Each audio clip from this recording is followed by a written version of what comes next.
la 15ª serie de conferencias Lefschetz. Muchas gracias a los sobrevivientes hasta el final que han logrado pasar todas las conferencias Lefschetz. Siempre es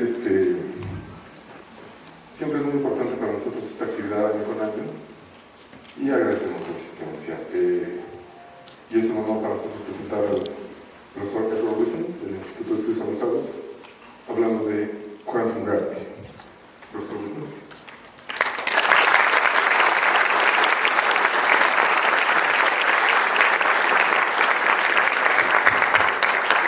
Thanks so much for the kind introduction, and thanks again to Cinvestav for the invitation to give these lectures, and congratulations to Cinvestav and IPN on the anniversaries we're celebrating. So I'm going to be talking about quantum gravity, which is supposed to be a theory, a quantum theory of course, in which the geometry of space-time can fluctuate. So, according to Einstein, gravity is a theory in which space-time is not a predetermined arena in which physics happens, but rather the whole idea of Einstein's theory of gravity is that it describes the dynamics of space-time. So quantum gravity would have to describe the quantum dynamics of space-time in some sense. So naively speaking, what quantum gravity means is that we start with classical gravity, described by the Einstein-Hilbert theory, and then we quantize it. Now, formally, there's no problem in doing this. You can write down formal perturbative rules for quantization. And how to do this has been known essentially since the 60s with the work of pioneers such as Bryce DeWitt. But it doesn't work well in practice. The theory is unrenormalizable, and it also appears to suffer from conceptual problems where general relativity reaches its limits in black holes and the Big Bang. Now, although naively speaking we want to quantize the Einstein-Hilbert theory, that is most probably too narrow a way to look at the problem. A better statement of the problem is that we want to find a better theory that looks like general relativity at long distances, but can be quantized. Just to give a historical analogy, once upon a time there was the Fermi theory of weak interactions. And it could, although it made sense in perturbation theory, it was unrenormalizable. It couldn't really be quantized seriously. And the solution wasn't to find a way to quantize the Fermi theory. Rather, the Lefschetz-Weinberg-Soil model was a better model that could be quantized. So here, one should expect, we've only tested general relativity at long distances. The idea is not naively to quantize general relativity, but to find a theory that agrees with what we know of general relativity and can be quantized. We shouldn't assume that the better theory we're looking for is a theory of metrics and space-time geometries, since there are many examples in physics where a more microscopic description involves completely different ingredients from what one sees macroscopically. For example, superconductors emerge from the Schrödinger equation of electrons and nuclei. You don't describe a superconductor by quantizing superconductivity, whatever that would mean, but rather by learning how it's built out of electrons and nuclei. Protons and neutrons emerge from the quantum theory of quarks and gluons. You don't understand nuclear physics by quantizing protons and neutrons, but by finding the better theory that can be more successfully quantized. Now, why would we care about quantum gravity, given that the energy scale of quantum gravity is so high that, at best, experimental clues are going to be extremely limited?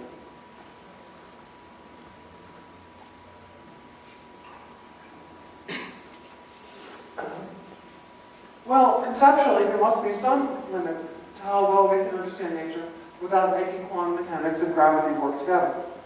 And because quantum mechanics and gravity are such successful theories, it's more or less inevitable to be curious about how they can work together.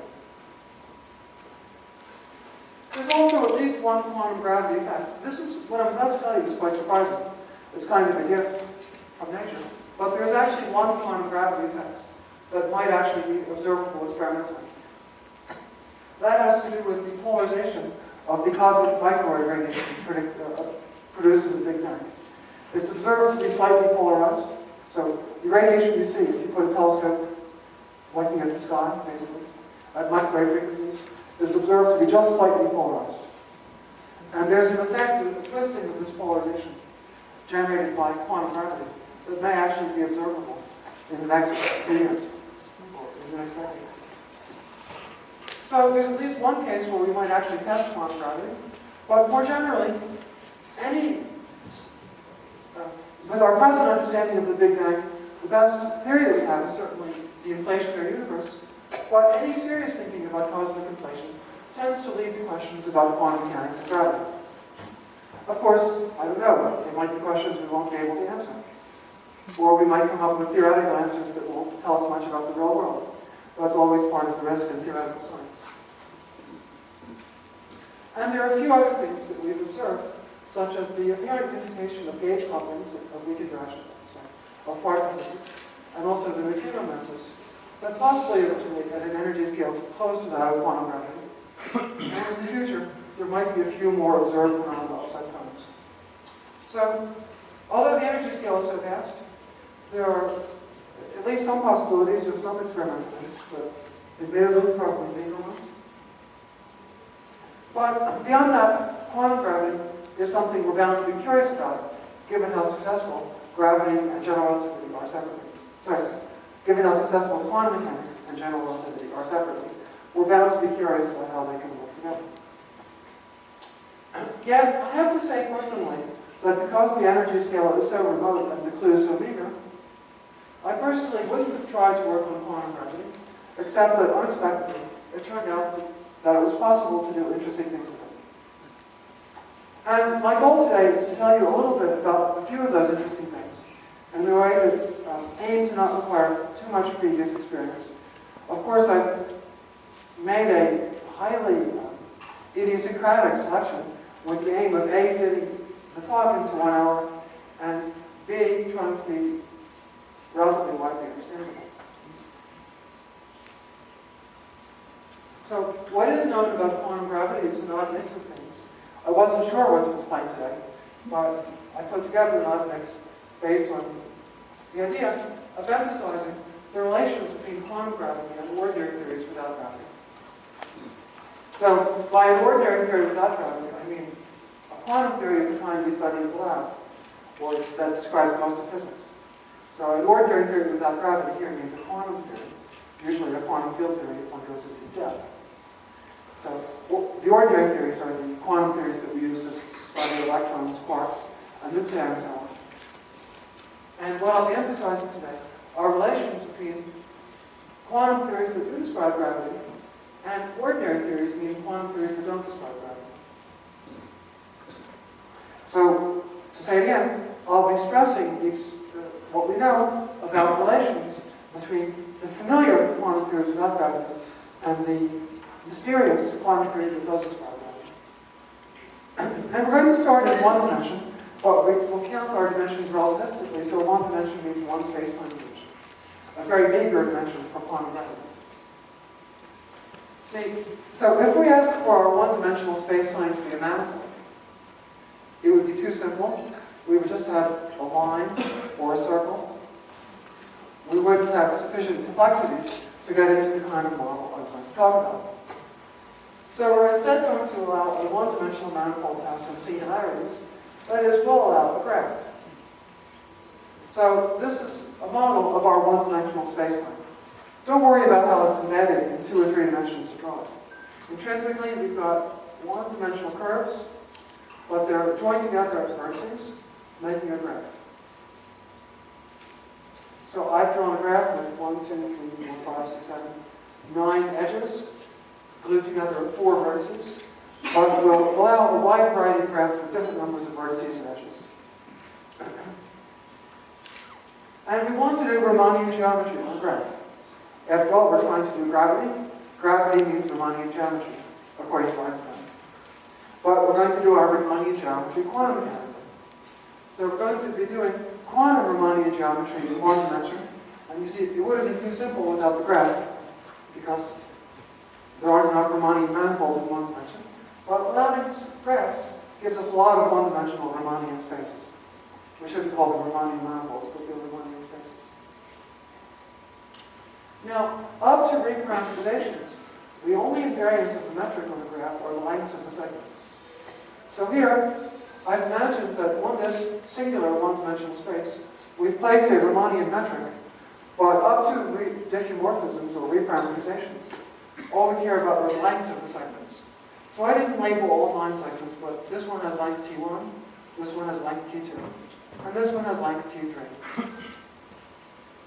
And doing quantum gravity means we're going to allow different possible graphs, and we're also going to say something about the Riemannian metrics of the graphs. And in discussing the Riemannian metrics of the graphs, we're going to consider 2 extreme models. In one model, we will set all the t's to 1. In the other model, we will allow all possible t's and we will integrate the values of t. You can make combinations of these 2 models, but these are the extreme cases. Completely specifying the t's or allowing all possible t's. So, for illustrative purposes, well, for what I know, these 2 illustrative cases are the basic ones. So, if you set all the t's to 1, you're really just counting graphs. In other words, what have we got?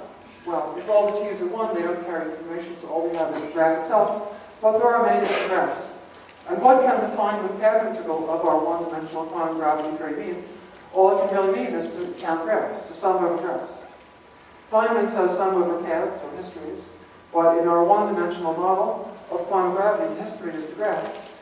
And if the lengths are all 1, all we're doing is counting graphs. But when we count, we can include coupling constants that keep track of the number of vertices. So, for example, in our sum over histories, this happens to be a 4-valent graph. 4-valent vertex, 4 lines meet here, but only 3 lines meet here. And over here it looks like 6 lines are meeting. This is 5. So I've allowed different types of valency, but the valency of the vertices is an invariant of the geometry. So in doing our Feynman integral, we'll permit ourselves, when we count graphs, to weight each graph by factors that depend upon the valency of the vertices. So we'll include a factor lambda 3 for every 3-valent vertex, a factor lambda 4 for every 4-valent vertex, and so on. So in this model of quantum gravity, we sum over graphs, weighting each graph by a factor for each vertex. There's actually a very good way to count graphs. Well, where did Feynman get Feynman graphs from? He got Feynman graphs from Feynman integrals.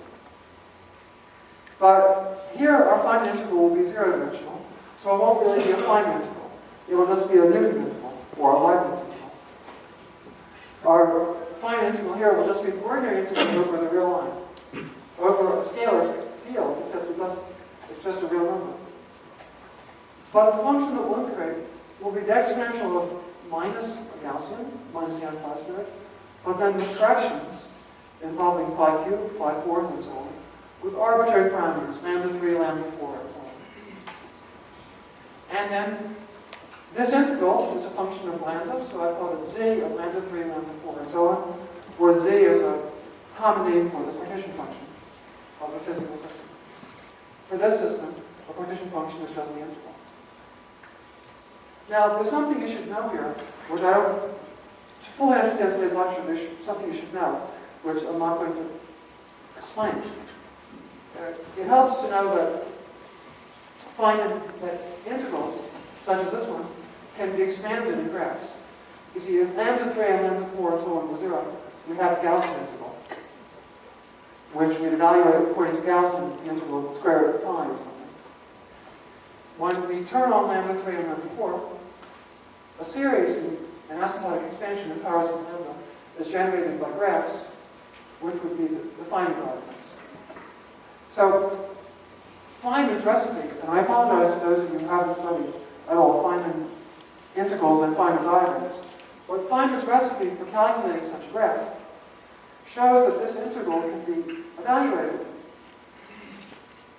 by precisely summing over all possible graphs, with each graph weighted by a factor at each vertex, according to its valency. So this graph would be weighted by lambda 3 times lambda 4 times lambda 5 times lambda 6. Anyway, Feynman would tell us that this integral can be evaluated by counting graphs that are suitably weighted. Now, what do we get when we count graphs? Well, we get a pretty strange, discrete sum, so it doesn't look like much of a space-time. And remember, we started 10 minutes ago by saying we wanted to do quantum space-time. So, a graph, if we really care about the details of this particular graph with 9 edges and so on, is terribly discrete. We want to build up something with a space-time interpretation. And an idea now is to adjust the parameters so that a typical graph has many vertices and somehow builds a macroscopic one-dimensional geometry. Only the trouble is that we don't have any experience about what a macroscopic one-dimensional quantum geometry is supposed to be. So we don't know quite what we're trying to get. But therefore we'll improve this idea in a second. But a naive version of the idea would be to adjust the parameters to some critical values where you somehow will get a model of quantum gravity in one dimension. So, it's actually better. The trouble here is that it's hard to get any insight about the meaning of a dense random graph. So, if lambda 3 and lambda 4 are properly adjusted, our random graph generically will be very dense, but we don't have any insight about what it means. So, I want to improve the model in a way that was done in the 1980s by Sasha Vigdal and others. I won't try to give all the references. Where we will, out of a very similar model, be able to get a semi-classical picture. Here, instead of abstract graphs, we'll consider graphs drawn on two-dimensional surfaces. So, here I've taken the two-dimensional surface to be the screen on which the picture is projected. So, see, before when we had a graph, lines were crossing. So this graph, although actually this one could have been drawn on the plane by bending this line around here. I didn't really draw the whole thing. But here, we're now going to imagine we restrict the picture slightly, and we force our graphs to be drawn on a two-dimensional surface. So an abstract graph wouldn't tell us what the two-dimensional surface is. To get around that, I've drawn what mathematicians call fat graphs. Instead of an abstract line here, I've drawn a little thin ribbon. And I've joined the ribbons. So this four-valent graph, four-valent vertex, is now a junction of four little ribbons. So if you ignore the thickness of the ribbons, what you see is a graph. But the ribbons tell you something, because the edges of the ribbons form loops. And each loop you think of as the boundary of the disk, which in this case is just the disk which is on the screen. So with the information you get from the ribbons, you can build up a two-dimensional surface on which the graph is drawn.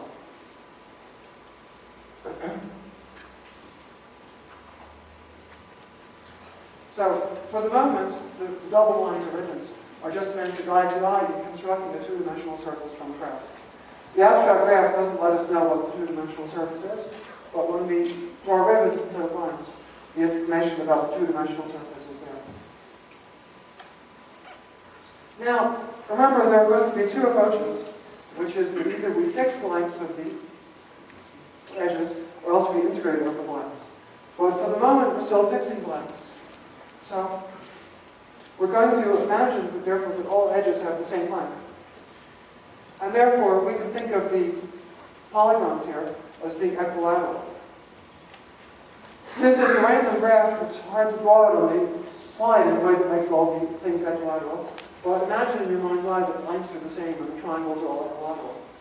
And in this example, they're all triangles, but have they been quadrilaterals, pentagons, and so on, let them all be regular. And then we can have a two-dimensional geometry. Because you see, if these are all equilateral triangles glued together on their edges, what we've built up is a two-dimensional geometry, which admittedly is a little bit bumpy. It's a little bumpy at the vertices. It's not really bumpy at the edges, because, see, I can fold a sheet of paper, but the intrinsic Riemannian geometry doesn't have a singularity. So the intrinsic geometry, when I glue together the triangles at the edges, is nice.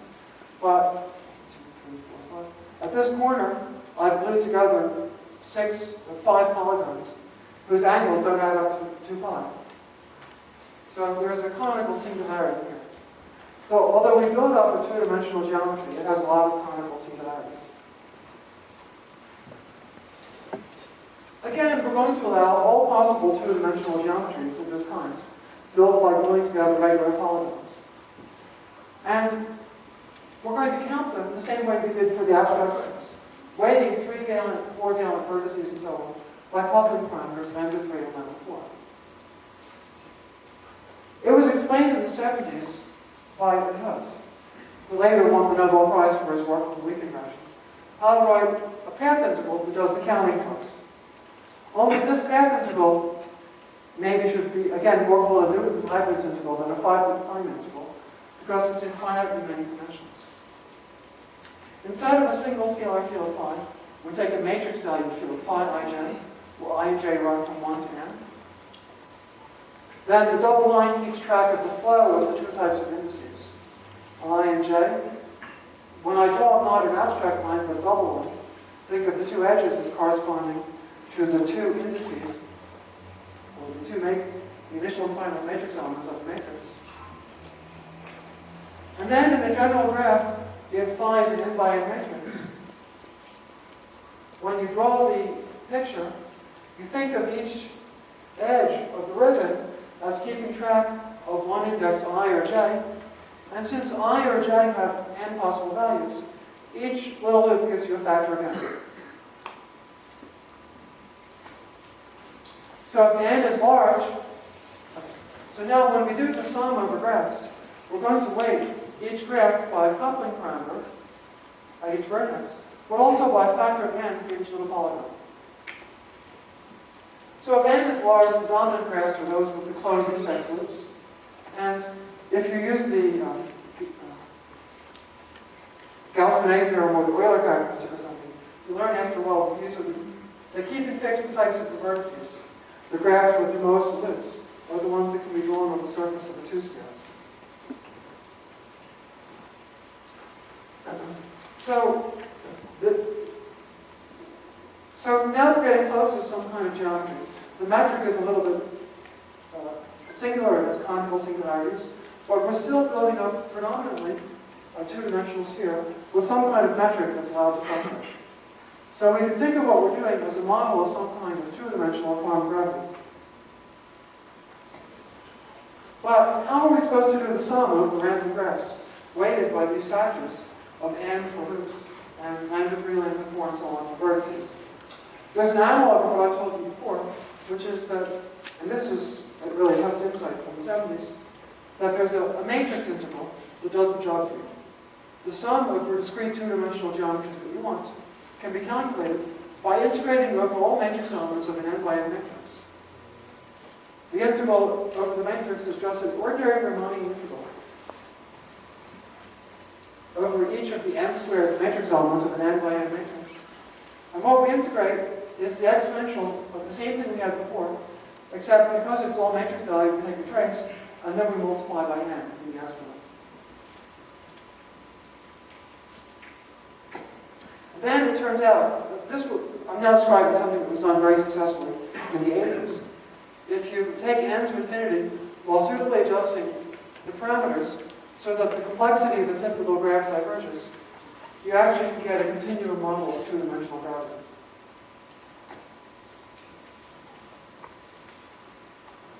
So this is an improvement on the naive model with a single phi rather than an n by n matrix. Because in the other case, we got a dense graph, but we didn't have any semi-classical, any insight about what a dense graph meant. Here, the dense graph is constructing a two-dimensional geometry. So I claim that this simple integral is actually a model of quantum gravity in the two-dimensional spacetime. Now, how's it related to the naive model we started with at the beginning? The naive model is just a special case where n is 1. Then the n by n matrix becomes a 1 by 1 matrix, in other words, a single real variable. You drop the n from the exponent, and this integral reduces to the original one. So, the simpler picture involves large n, but in general, I'm burying here an important detail, but in general, basically, there's a parameter n, and the naive model we started with corresponding to setting n equals 1. That's like a strongly coupled quantum version of a model that has a more transparent interpretation when n is large. For large n, we get something like string theory, where two-dimensional surfaces of all topology are possible, but the ones of simple topology are favored. I've now, see, I stressed that the geometry had some singularities, but in the limit that it becomes a dense random graph, on the average, on a large scale, those singularities aren't very important. We build up more reasonable two-dimensional geometries on a large scale, which I'm just drawing here without showing their granular structure that comes from the graphs. And what I'm emphasizing, though, is that the ones with simple topology are favored. Just as in string theory, if you're familiar with string theory. But if you're not familiar with string theory, you might want to imagine that a quantum gravity theory could get some insight about it. In quantum physics in general, all things can happen. But when there's a semi-classical picture, it's because some things are likelier than others. So in quantum gravity, all space-time geometries and topologies are possible. But something you'd be able to understand intuitively would be something where simple ones are in some way favored over others. And what that means here is that the sphere is favored over the torus, which is favored over a Riemann surface of genus 2, and so on. So I've sketched, and I've taken longer in sketching it than I intended. So I'm afraid this lecture is going to take a little longer than intended, plus we started late. But anyway, what I sketched is what was done in the late 80s, and this program was very successful at giving models of two-dimensional quantum gravity that, first of all, were exactly soluble from the matrix integral. So that involves things I won't explain. I wrote down the matrix integral, which I didn't even completely explain why it was correct. But then there are techniques we need to calculate the integral. And secondly, they could be given a semi-classical interpretation of string theories. It's an important fact, but again, I won't explain it today. What we've arrived at, we could call a model of emergent gravity. Because superconductivity emerges from electrons and nuclei. If you look closely at a few electrons and nuclei, there's no superconductivity. If you put together 10 to the 20 of them, then you can describe, well, we call its superconductivity emerges as a useful concept. What I've told you here, a simple random graph isn't going to give you any kind of two-dimensional geometry. Well, anything will not give you what you want to call a quantum gravity theory. Write down the integral and adjust the parameters so that the typical graph becomes dense.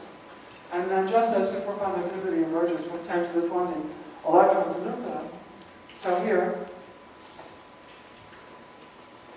a model of two-dimensional gravity appears out of thin air. Microscopically, there's only a matrix, but macroscopically, there's a two-dimensional.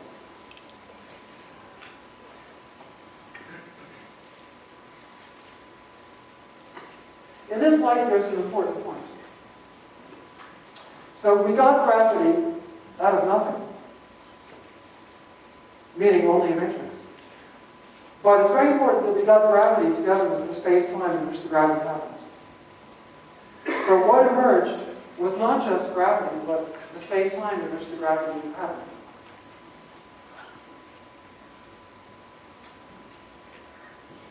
What did not happen was to start with the space-time without gravity, and then to somehow generate gravity in that space-time. Instead, in the microscopic formulation, there wasn't any space-time. And what was generated was the space-time together with its geometry. And the geometry was a fluctuating geometry. So we generated spontaneously a space-time with its quantum fluctuating geometry.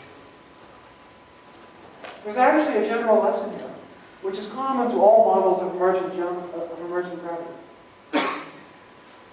If you start in a d-dimensional space-time with an ordinary theory without gravity, and here it doesn't matter if your ordinary theory is a continuum theory or some kind of cutoff theory, perhaps on a lattice.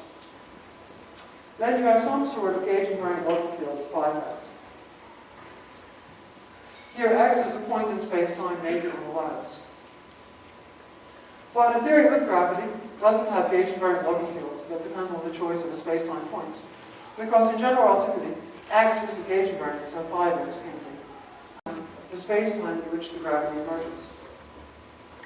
I consider this an important lesson of all models of emergent gravity. I have to tell you, my view isn't universally shared, in the sense that in the literature you can find many papers with attempts to generate emergent gravity in the pre-existing space-time.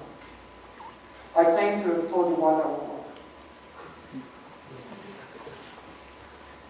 That's what this page is about. Yeah. I claim to have told you in these 3 or 4 sentences why, if you want to generate gravity as an emergent phenomenon, you have to generate the space-time along with it. And later on, I'll tell you about another type of concrete model in which this happens. For now, though, let's go back to our one-dimensional graph. So remember, I said that we were going to do quantum gravity in 1 dimension, but we stuck into 2 dimensions. But we at least started trying to solve that 1 dimension. And I said that 1-dimensional geometry was going to mean, at most, that we had a length parameter for each edge of the graph. But we then proceeded to construct a model without those length parameters. But I hope that you had so much fun that you're anxious to hear what would have happened if we had included the length parameters.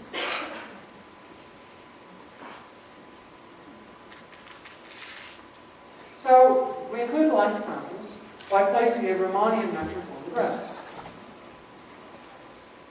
Now, in quantum theory, we're supposed to integrate over all the variables, which in quantum gravity means integrating over metrics from diffeomorphisms.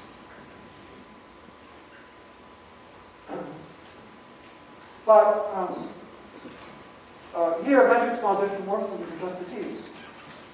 But we have to elaborate upon the model in some way, or it won't be known. See, suppose that with no interaction between the different t's, we just integrate over the t's.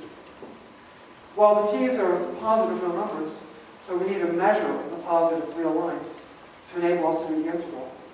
If we pick a measure which is integrable, then after doing the integral, we'll just have gotten rid of the t's and we'll be back to the model that didn't have t's.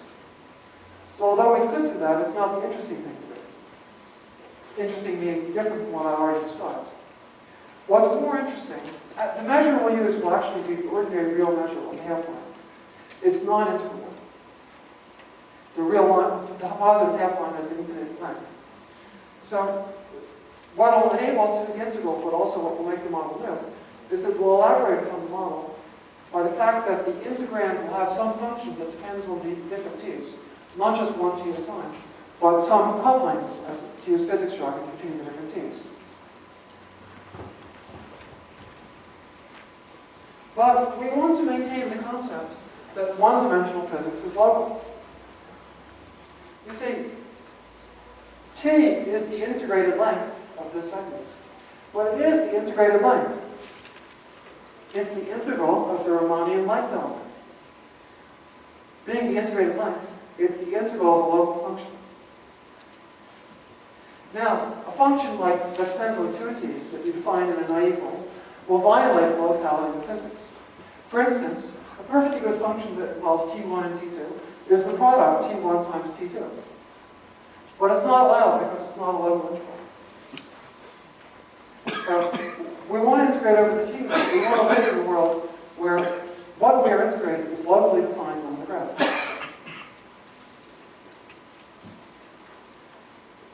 So there's a physically natural way to do this. I'm not going to claim, I don't know what the mathematician would say about this question. I will only tell you what physicists consider natural to do. A physically natural way to proceed is to consider one-dimensional general relativity not by itself, but with some additional fields. After all, that would be more like the real world. In the real world, there's gravity, but there's also electromagnetism, and there are electrons, muons, and neutrinos.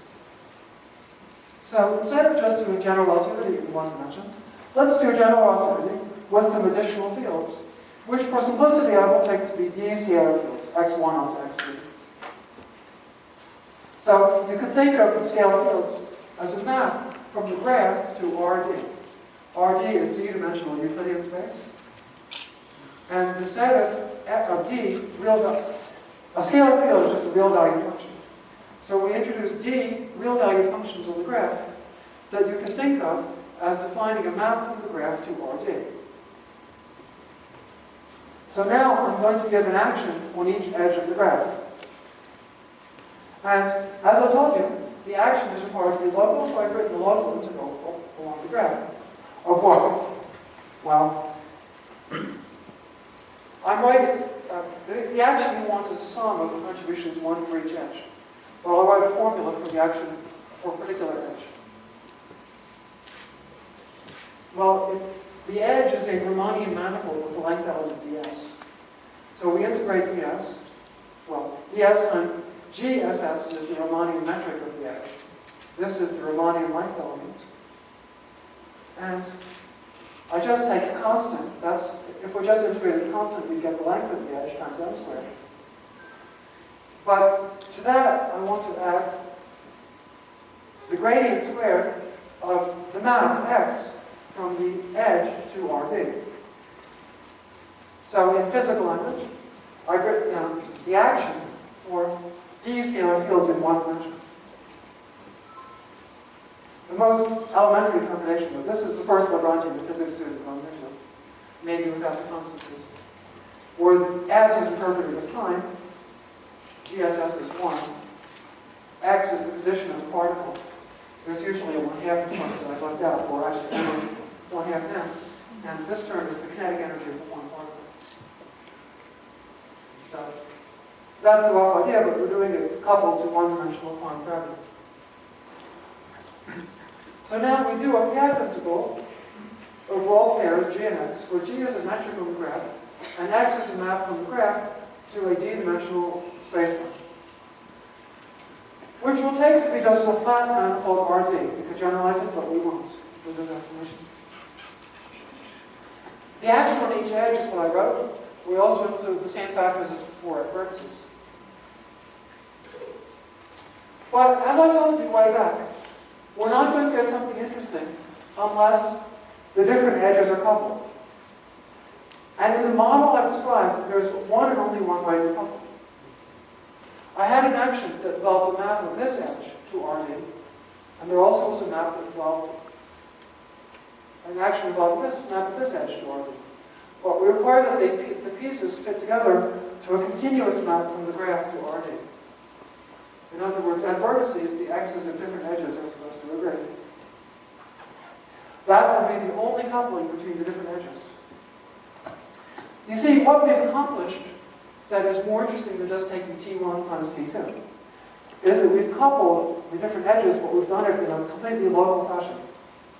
There's a locally defined map from this edge to RD with a local action, same on this edge, and the condition that the two maps agree at the vertex is a perfectly local condition.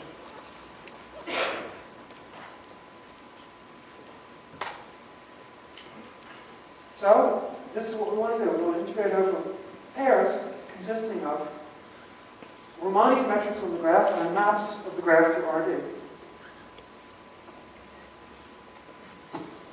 This is actually not a hard problem to understand. The only thing is that it's hard to explain it in 5 minutes when it's part of a longer lecture and you're already starting to run over it. Suppose we only had one edge, and let the boundary values of the two edges be x and x prime. The reason I'm going to keep fixed the boundary values is that those are the only things we need to know when we glue different edges together to make a graph. So if we could do the Feynman integral on a single edge with fixed boundary values, then by gluing the edges together and integrating over the boundary values, we'll get the complete integral. So let t be the length of this edge. So we describe the edge by a Riemannian metric with a parameter s that runs from 0 to t, with GSS being 1. And then the action of the action is like this. And as I said before, this is essentially the first action we run into when we study Lagrangian mechanics. So it's the action for a free particle with a Hamiltonian p squared plus m squared. And according to Feynman, well, Feynman taught us how to do the path integral. The path integral describes the propagation of a free particle with that Hamiltonian through imaginary time t. And then, if you take it to Fourier transform, you get the path integral with fixed boundary values x and x prime. So Some of you will understand the explanation I've just given, but if you haven't heard it before, it definitely needs a longer explanation. What I've explained here is one of Feynman's basic formulas. To say I explained it is misleading. What I've stated here is one of Feynman's basic formulas.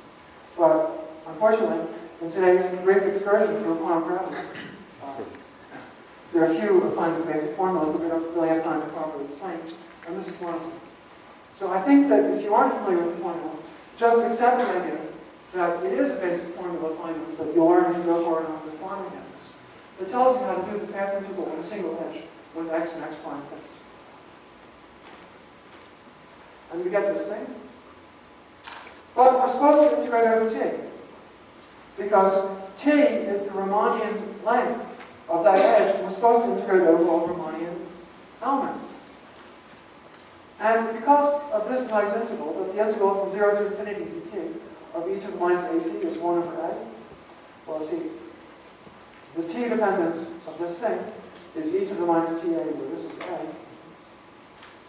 So if we integrate over t, we get a function that those of you who have studied a little bit with quantum field theory will recognize as the Feynman propagator for a scalar field in a d-dimensional spacetime. This is, according to Feynman, the propagator from x to x prime of a scalar field of mass n in d dimensions. Now, when we do the path integral for a graph, here I've drawn a different graph from the one we had before. This happens to be a graph with 6 vertices, which I've numbered, and a certain number of edges that I didn't number. It looks like there are 9 of them. So what we're supposed to do is to keep fixed each of the x's of the vertices. And then we do the Feynman integral on the edge, using Feynman's formula. This is basically Feynman's formula for the path integral on the edge. And then we multiply together 9 copies of this formula, 1 for each edge, and then integrate over the x's. Well, if you've studied your Feynman diagrams, and you think about it a little bit, you'll see that what I've just described is part of a textbook derivation of Feynman diagrams in quantum field theory. The integral over the x's, well, we wrote the Feynman propagators in momentum space, and there's a different p for each edge. But the integrals over the x's can be done quite easily because of the exponential dependence, and imposes momentum conservation at each vertex. And after also including the factors of the vertices, you get something which is familiar if you've studied quantum field theory a little bit. What we've arrived at is the Feynman diagram expansion of a scalar field theory in d dimensions.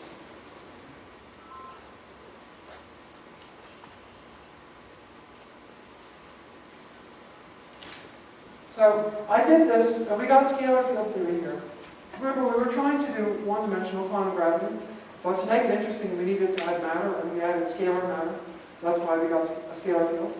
But a variant of this would have given us other kinds of matter. So what we learned here is more or less that any standard quantum theory in d dimensions for any d can be associated to quantum gravity in one dimension.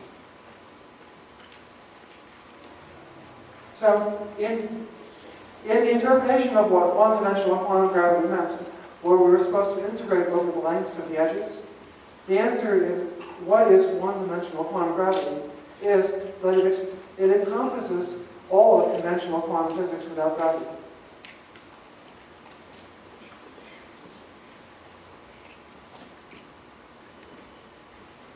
And in a sense, that means that it encompasses very, very large parts of classical geometry. I just say that if you happen to be a mathematician more familiar with quantum geometry than with quantum field theory, sorry, with classical geometry than with quantum field theory, you can. The same story with no loops in your graphs would be the classical loop. And if you like, you can think of classical geometry as coming from one-dimensional quantum geometry. So I hope you've enjoyed this as much as I did. But you may ask if it's useful. We can hang up on the wall a statement that all the standard physics that we usually do can be understood as one-dimensional quantum gravity. But if in the end we just do the usual stuff, what have we gained by learning that?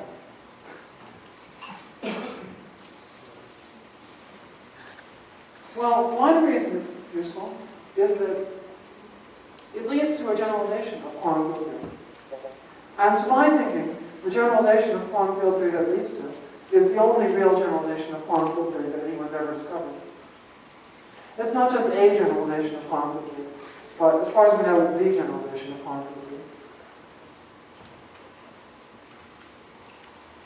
So what we did was we started with quantum gravity in one dimension, including an integration over lengths to make it more realistic. And the procedure that I described led to ordinary quantum field theory in space-time. What would happen if you start with quantum gravity above one dimension? Let's try 2 dimensions. Well, in the starting point, we're supposed to replace graphs by 2-dimensional manifolds, or in other words, Riemann surfaces.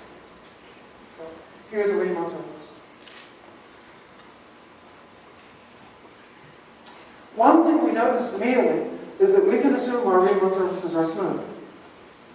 We don't have to, but we can. And unlike the graphs, where we had to introduce singularities to get anything, in 2 dimensions, we can deal with smooth geometries.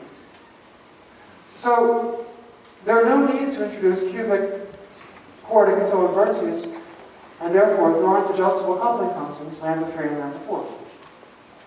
So the theory, if it works, is going to be less arbitrary than was the route that led from one-dimensional quantum gravity to ordinary quantum physics. However, to get an interesting analog of what we did in the one-dimensional case requires one more key idea. Unlike a one-manifold, a two-manifold can be curved, and the space of metrics modulo coordinate transformations is infinite dimensional.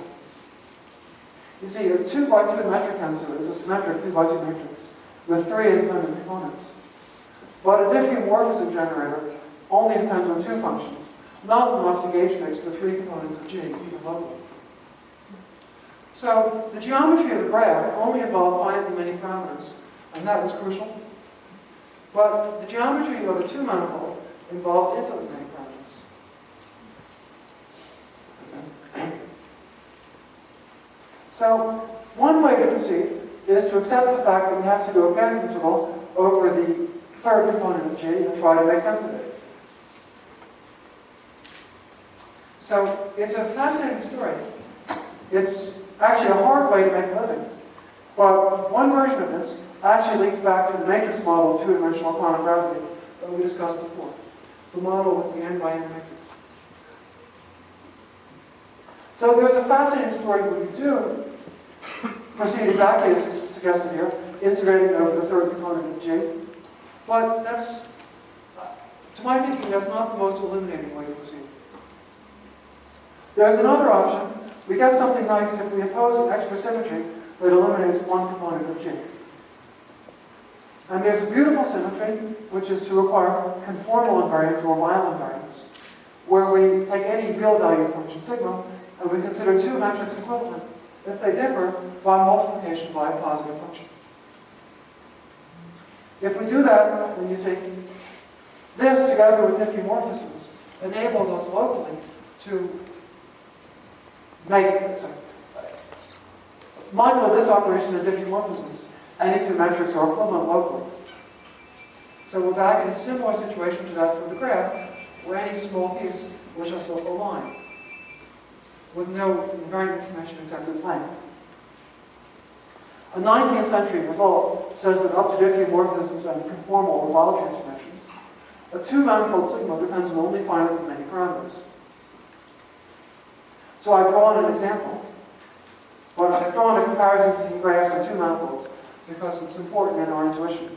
So here's a graph. This particular graph has 3 low parameters because there are 3 edges. This is a graph with 3 edges and 2 vertices. Now I've drawn a 2 manifold that looks a lot like this if you look at it from a distance. But if you're up close, you see, if this circumference is small enough and this distance is long enough, this tube might just look like that line. So you can approximate this 2 manifold by that graph. But of course the graph has singularities of the 2 manifolds completely smooth. The 19th century result says that this 2 manifold, its geometry up to Weil transformations, only depends on 3 parameters, tau 1, tau 2, and tau 3, which in some ways are quite analogous to T1, T2, and T3. Well, with some crucial differences, one of which is that the taus are complex parameters while the t's are real. Concretely, we could write tau as a real number plus I times another real number, where the t's, the imaginary parts of the taus, are like the t's that you see here, and the s's are twist atoms.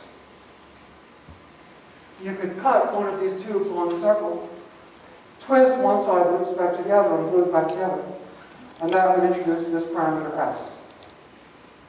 For today's lecture, all we need to know about the s's is that they're endless. So they run over a compact space from 0 to 2 pi.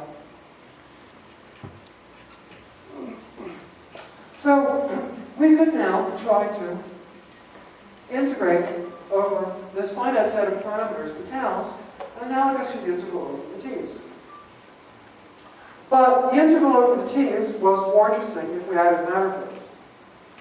And the same proves to be true for the integral over the taus.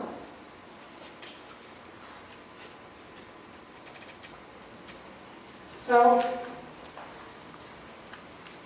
just as in one dimension, we're going to add matter to our two-dimensional gravity theory. However, since we're using conformal invariance to improve the analogy between two dimensions and one dimension, conformal invariance is supposed to eliminate the integral over two metrics in favor of an integral over finitely many parameters tau. The matter part of the action will have to be conformally invariant. So it's also, of course, supposed to be a local integral. So whatever the action is supposed to be a local integral over our two manifold, but moreover should be conformally invariant. I've written an example. The axes describe a map from our two manifold sigma to a space-time M. I've taken M type D dimensions, and I've endowed it with a metric tensor, which I've called Gij of x. And then I've written the action function for a map from sigma to the space-time x.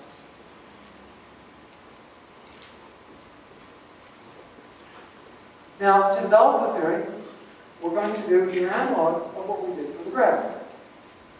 For a fixed sigma, that means for fixed parameters tau that describes sigma, we'll do a finite integral over the fields x, and then we'll integrate over the moduli, and finally we'll sum over all topological choices for sigma, just as in the case of the graph, we summed over all possible graphs. When we did this in one dimension, we got ordinary quantum field theory in M. What happens in the two-dimensional case? The miracle is that we get a generalization of ordinary quantum field theory that has an interpretation in terms of quantum gravity plus other fields in M. Remember, what quantum gravity means, as we said at the beginning, is a quantum theory that can be approximated as general relativity at long distances where we test general relativity. So in that sense, we get a generalization of ordinary quantum field theory that incorporates gravity. There are a couple of steps involved in explaining this. So, you'll have to forgive me for cutting a few corners in this explanation, since as much as I like to know, I don't really want to be here all day. But, okay. I want to explain that the theory we're going to get has an interpretation in M. So I want to tell you something about its interpretation. So M is called the target space, just for jargon. So, you see, just as for the graphs, we constructed a theory that had an interpretation as a standard theory in M. Now we're going to get a theory that has an interpretation as an unusual theory in M. But I want to tell you at least a little bit about what kind of interpretation it has. In the usual case on M, the fields in quantum theory correspond to the external lines in a Feynman diagram. Unfortunately, I didn't properly explain this before. But when Feynman drew Feynman diagrams, he was computing scattering amplitudes between initial and final particles, and the particles corresponded to external lines that go off to infinity, coming off of the graph. So Feynman was not mainly interested in a closed graph, but a graph that had some external lines corresponding to observable particles. The analog of an external line is now an external tube that goes off to infinity. So the fields in the target space for Feynman are the initial conditions that you can place at the line infinity. So here, the field will be the initial conditions we can place at the end of the long tube. But you see, in one case, what does the initial condition do? Well, it sets up the mode of vibration of the tube. But the tube just describes a string propagating in time. So one answer is that the fields are the vibrational modes of a string. Well, I do want to tell you another answer.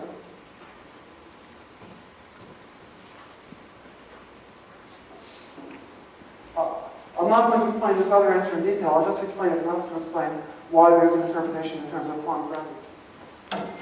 Suppose we change the metric of m a little bit, by g going to g plus delta g. The action will change a little bit. And when we do the Feynman integral, we'll have the exponential as minus the action, but now we've added a little bit to the action. And if we work to first order in delta g, the correction to the action, well, it gets integrated over the surface. When we calculate, we'll have to, we've got an operator here, but it's integrated over the surface, and we'll have to do an operator insertion on the surface somewhere. So I picked a point, this red dot, on our tube manifold, where this operator might be inserted.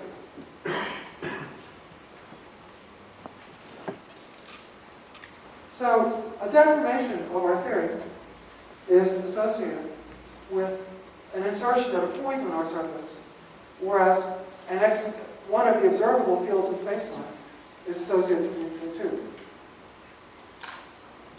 But there's a miracle that only happens in 2 dimensions and requires conformal invariance. Those two are equivalent. By the magic of conformal invariance, the point where we inserted the operator, this point, can be projected to infinity and can be regarded as lying at the end of the infinite tube.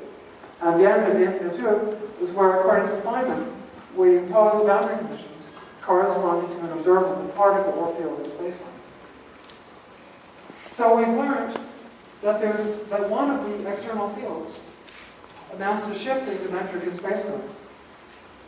So in other words, we've learned that the theory is going to describe the dynamics of quantum gravity.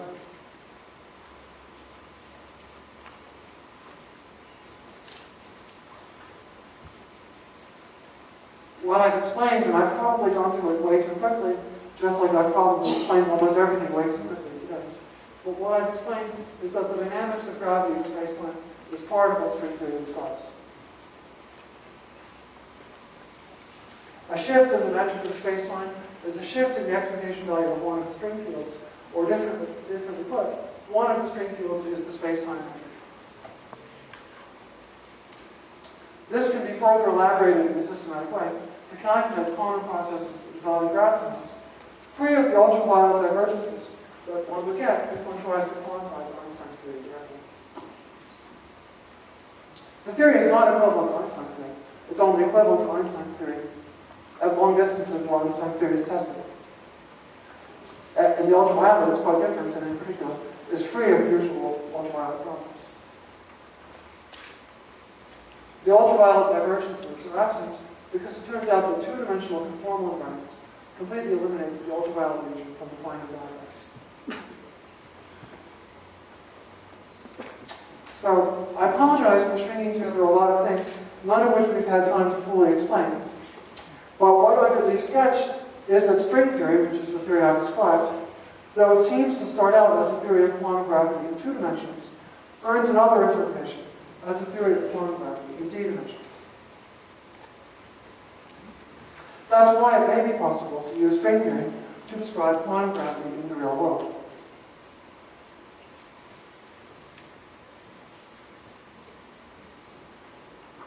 But there's something else that emerges from the same kind of reasoning. I started with an example of a conformally invariant 2-dimensional action. But then we considered changing the action a little bit by changing the metric. And that made equal sense in string theory. And by extending the reasoning I just explained, we end up finding out that any conformally invariant 2-dimensional action to a more abstract notion that does not involve talking about spacetime. The more abstract notion is any conformally invariant 2-dimensional theory with the correct central charge. So in this more general theory, which eliminates the infinities from quantum gravity, gravity in space-time is only one of the things that can happen. It can also describe more abstract situations that are farther from ordinary experience, which may be more important near the Big Bang or perhaps near the singularity of a black hole. So this is the paradigm that string theorists had 20 years ago. Quantum gravity in space-time is described by the most general two-dimensional conformally invariant theory.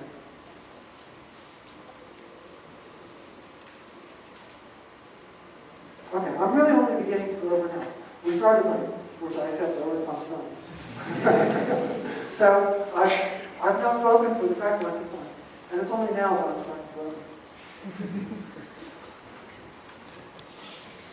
So this paradigm that I described is powerful enough to describe phenomena that we can think about, but unfortunately we can't really measure, where general relativity breaks down because of strong curvature. And instead of constructing our two-dimensional field theory, using fields X to describe mapping to space-time, we construct it using more general quantum fields.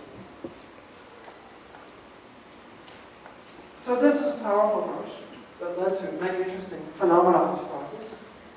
And for a while it looked like string theorists were becoming specialists of two-dimensional quantum field theory.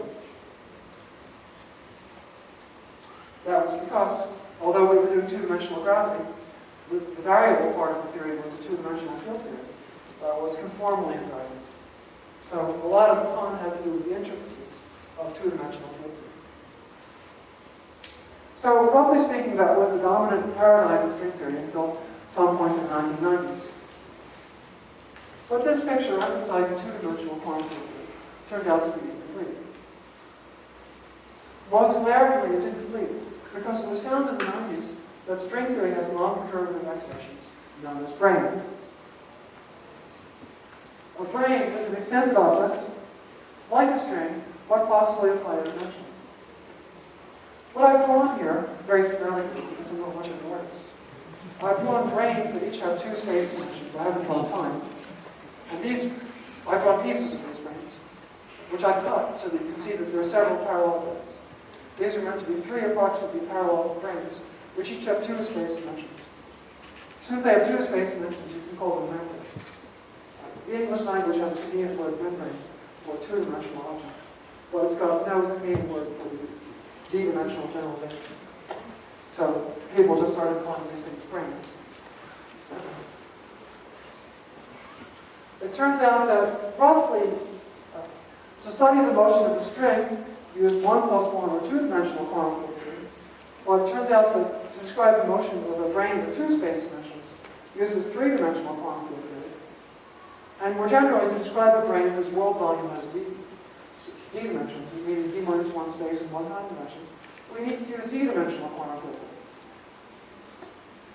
So all values of d occur, so in the 90s it turned out that in a sense, all possible quantum field theory in all dimensions is part of the string theory story.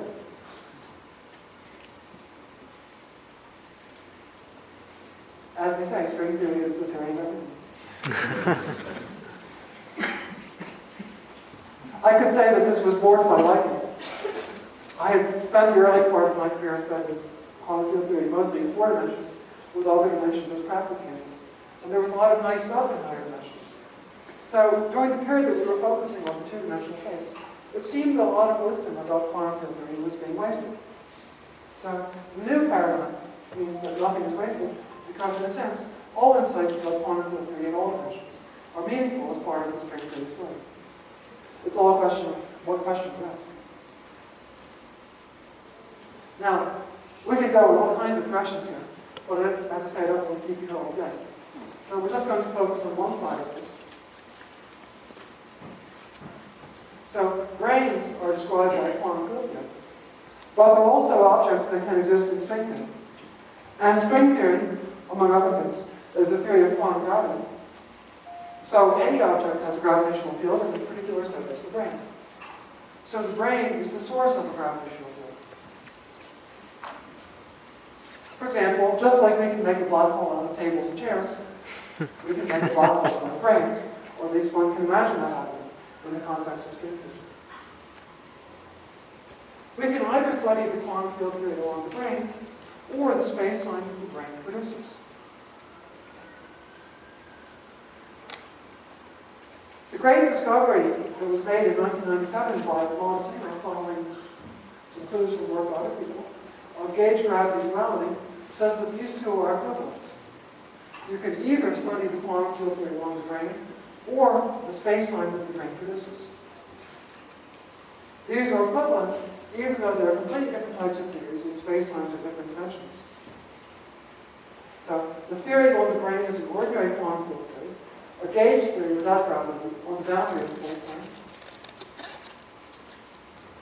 So, from the explanation I'm giving, it's not completely clear in what sense the brain is on the boundary.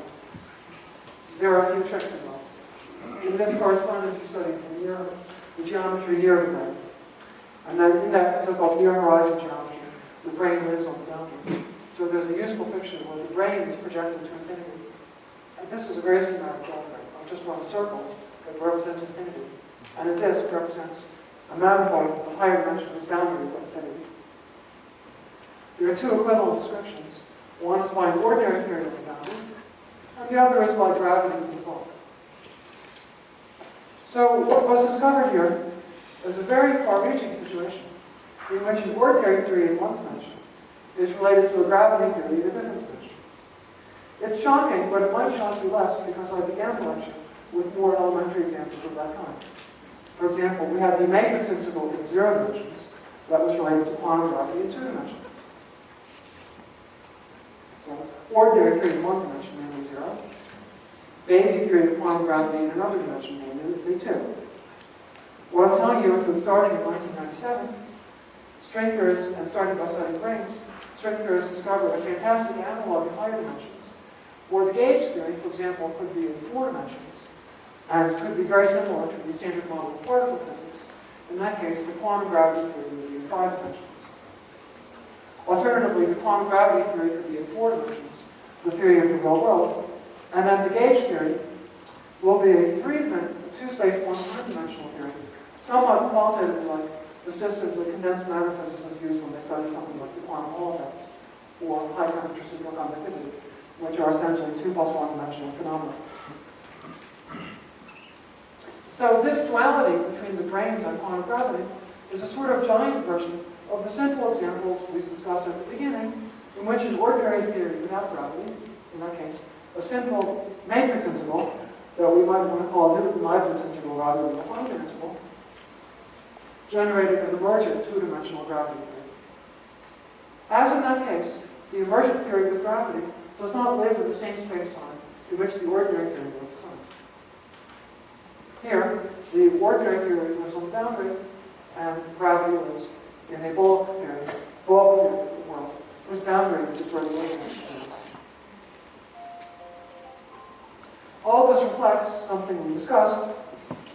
If you wish to generate emergent gravity, you have to generate space-time energy. If you're trying to generate superconductivity, you can start with electrons and nuclei in space-time. You don't have to generate space-time because gravity isn't what you're trying to generate, just superconductivity. But if you're trying to generate gravity, you have to generate space-time once. This gauge gravity duality, though harder to explain than the elementary example we started with, really has a lot of applications. I'm not going to describe them today because I do want you all to get on with your day, but I'll just briefly summarize that the applications are of 2 types.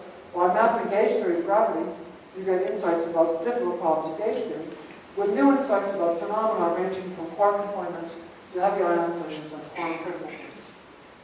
Conversely, by mapping gravity and gauge theory, you can understand some of the fundamentals of black holes, and maybe others if you're clever. And as well, the duality certainly gives the best we have by way of a non-perturbative explanation of what quantum gravity means in spacetimes that are more realistic. Spacetimes of 4 dimensions, something that's a little bit more like the real world. Quantum gravity is just equivalent to a theory of a standard type living on the boundary. Now, for those who have to ask, how general is this correspondence? And Okay, the answer is I don't completely know, but I'll tell you what I think the answer most likely is. When we discussed strings, we started with a special case, a special conformally invariant action. But we ended up deciding that any other conformally invariant action was part of the same story. Some examples are just easier to understand and interpret than others. It seems that the answer is similar for gauge gravity dualities. All ordinary theories participate in this duality, but the gravitational pull of a given ordinary theory is easier to understand in some cases than in others.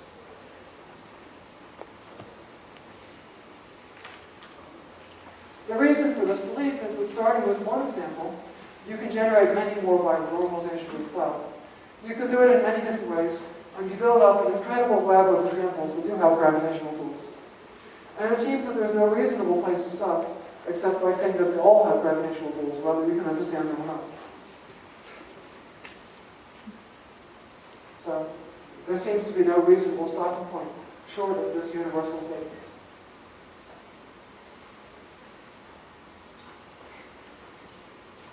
So,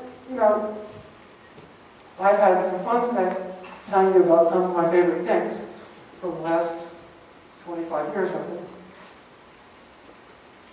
But we might want to ask if we can say anything about the big question of what quantum gravity really means. I'd say we have not much insight, even though we have a framework to systematically compute quantum gravity amplitudes, and also a framework that gives a non-perturbative definition in certain space-times of quantum gravity as an emergent phenomenon. We seem to have little real understanding of what it all means. Somehow, there should be a clue in the fact that we always end up talking about all possible examples of this or that.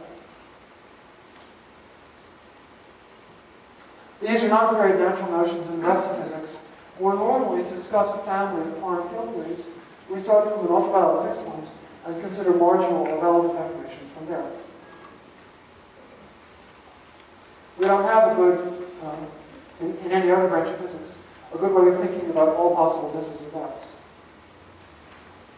There isn't an ultraviolet fixed point that we know about all possible theories, so we don't have a sensible framework to talk about all possible thises or thats. So we're missing some better way to think about things, or at least I hope so. Personally, I suspect that one cause of the difficulty is that the answer we want is more abstract than we are accustomed to. But on the bright side, since we don't have much insight about what it all means, it was much more fun to learn. Thank you.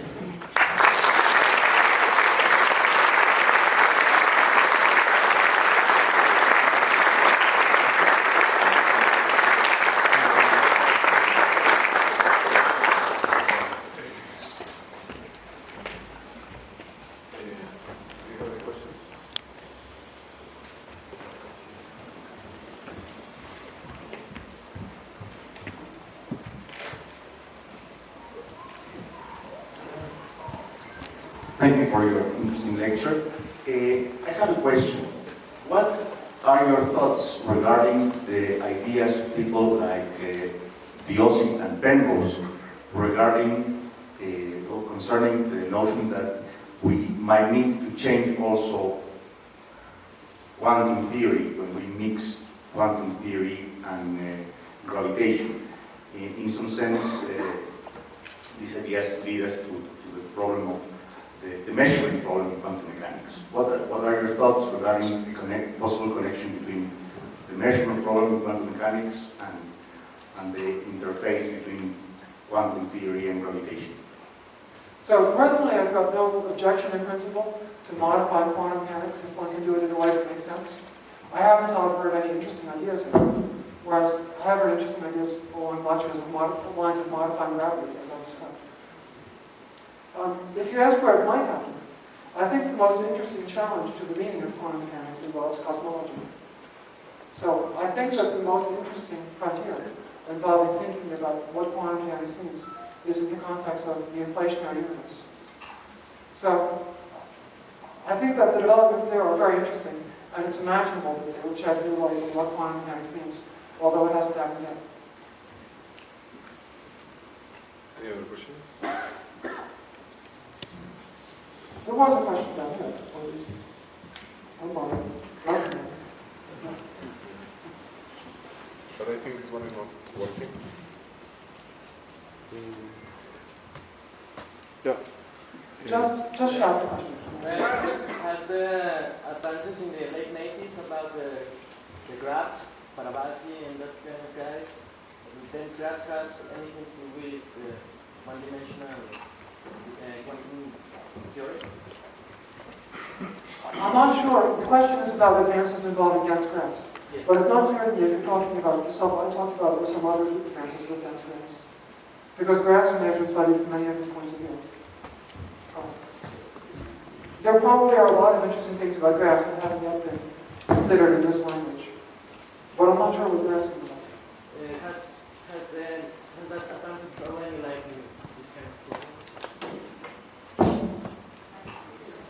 I don't know exactly which advances you're asking about, so the answer may well be I don't know. But what has been most applied to this kind of problems are questions about graphs that can be conveniently answered by expressing the counting in terms of an interval. So that's a quick summary of that's the main method that physicists in this field use. So that's one. Those are the aspects of graphs that have been most related to quantum gravity. But maybe there's some other methods that should be used.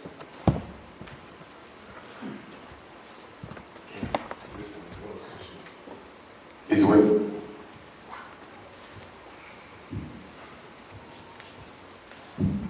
some days ago, I see a TV program that somebody is working with a model with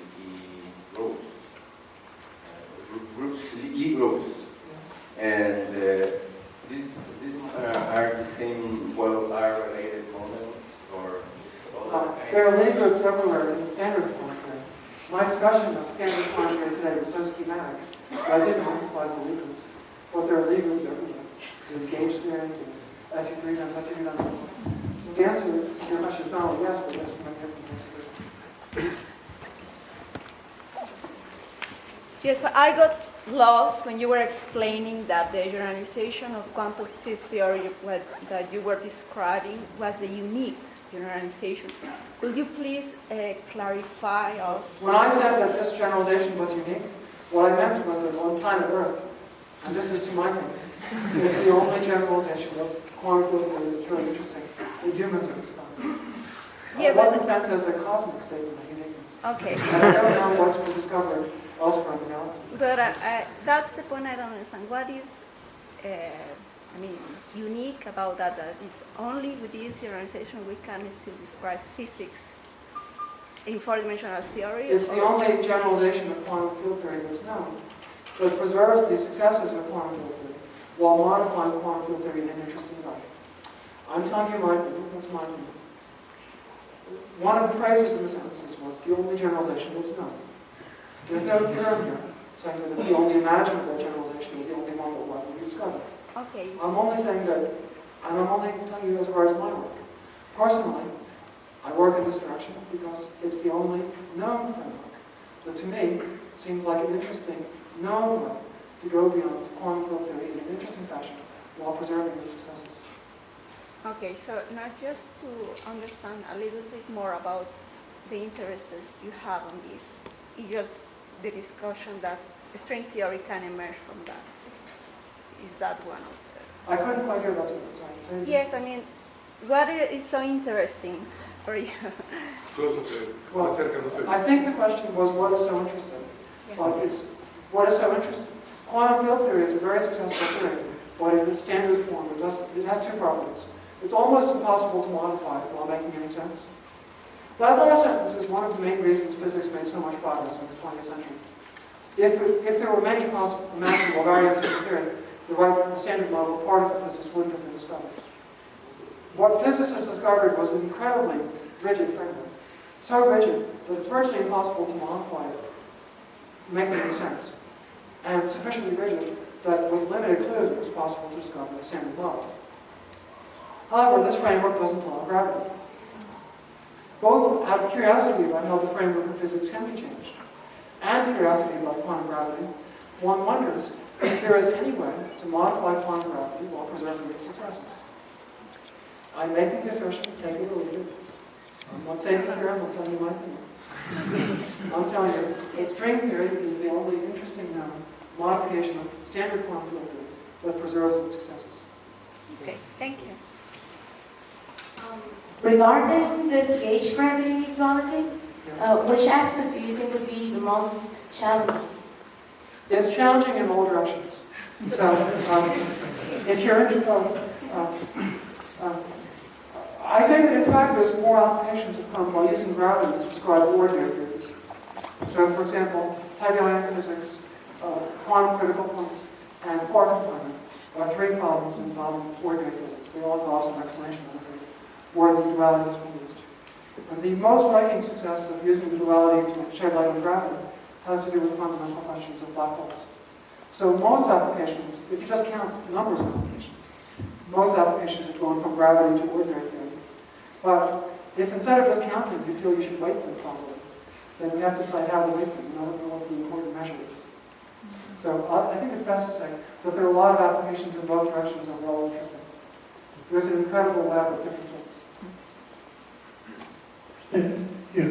You mentioned that the beam modes could be a smoking gun or an effect of quantum gravity theory. Another is the non-Gauss entities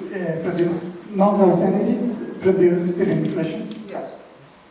So the point was, I had said at the beginning that quantum gravity effects might be observed in the polarization of the cosmic microwave radiation. And the point is correctly made that it's imaginable that such effects would show up in non-Gaussianity. The reason I didn't mention it is that I thought that the beam mode is the best chance of positive observation. And since I was trying to be brief, I just mentioned the one which was possibly most likely. But the search for non-Gaussianity is also exciting.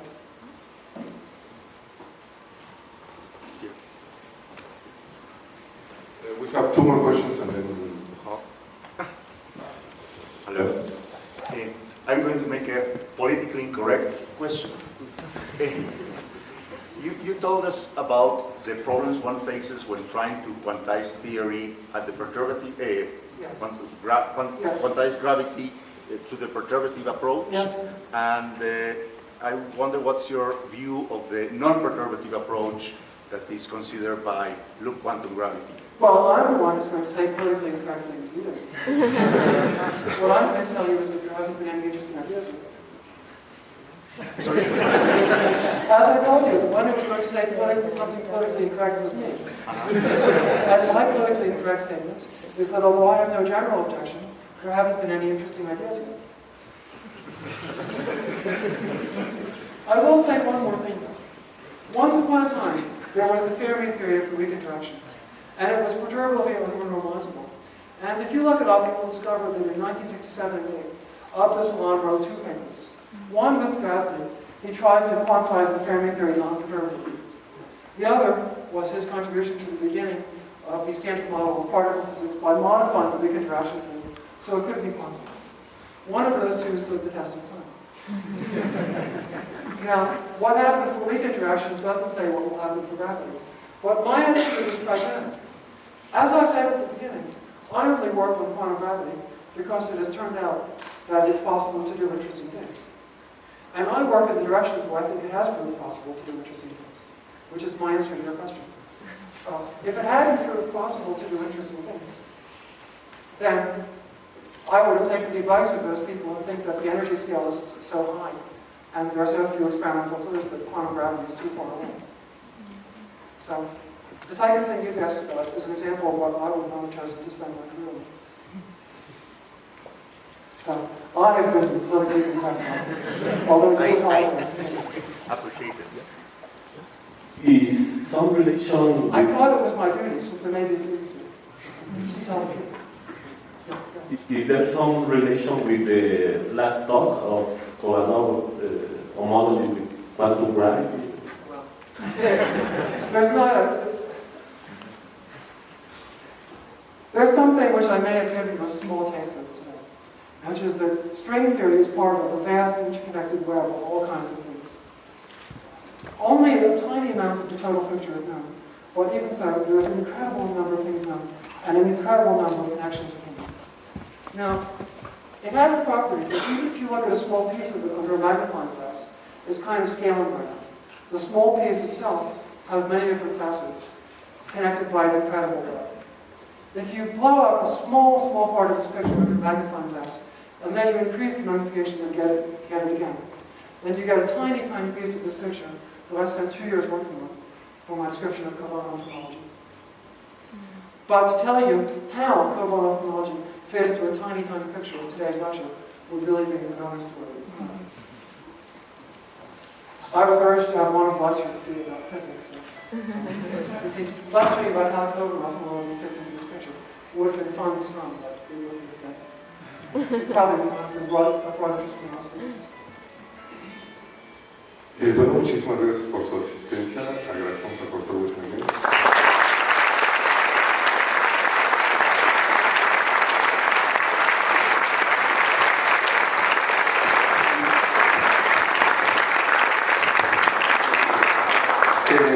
The Lefschetz lectures ya terminaron, pero continúa el congreso, hay 2 charlas más. Sin embargo, la foto del congreso va a ser en la piramidita esta de...